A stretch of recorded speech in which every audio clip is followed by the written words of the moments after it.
with the other engines. They were all bigger than Edward and boasted about it. "The driver won't choose you again," said Gordon. "He wants strong engines like us." But the driver and fireman felt sorry for Edward. "Would you like to come out today?" "Oh, yes, please," said Edward. So they lit his fire, made lots of steam, and Edward puffed away. The other engines were very cross at being left behind.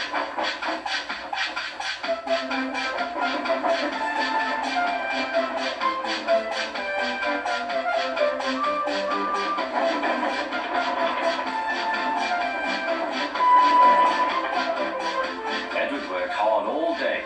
The coaches thought he was very kind, and the driver was very pleased.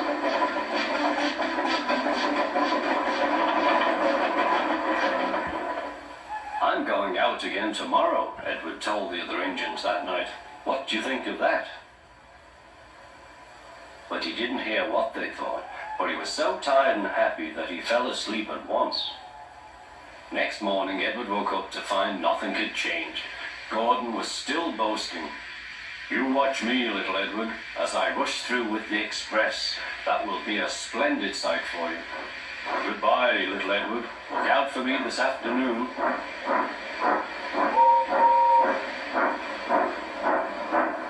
Edward went off to do some shunting. He liked shunting. It was fun playing with freight cars. He would come up quietly and give them a push. Then he would stop and the silly freight cars would go bump into each other. "Oh," they cried, "whatever is happening?"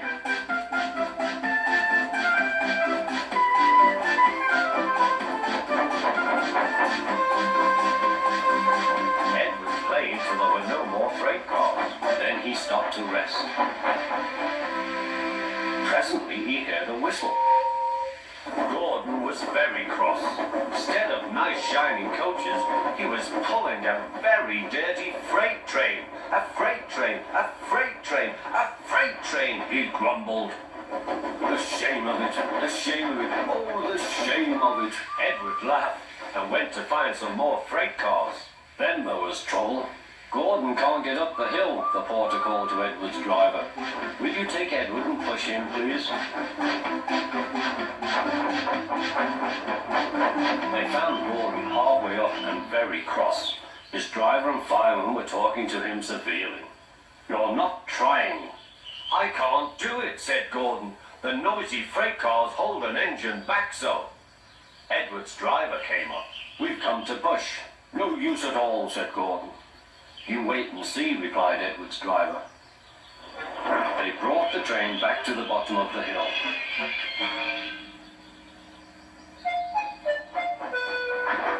"I'm ready," said Edward. "No good," grumbled Gordon. They pulled and pushed as hard as they could.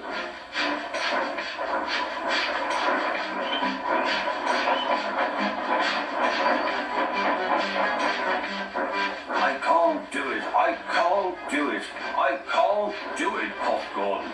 "I will do it, I will do it, I will do it," puffed Edward. Edward pushed and puffed and puffed and pushed as hard as ever he could. And almost before he realized it, Gordon found himself at the top of the hill. "I've done it, I've done it, I've done it," he said proudly.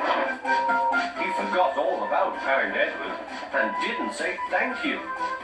Edward was left out of breath and far behind, but he was happy because he had been so helpful. At the next station, he found that the driver and fireman were very pleased with him.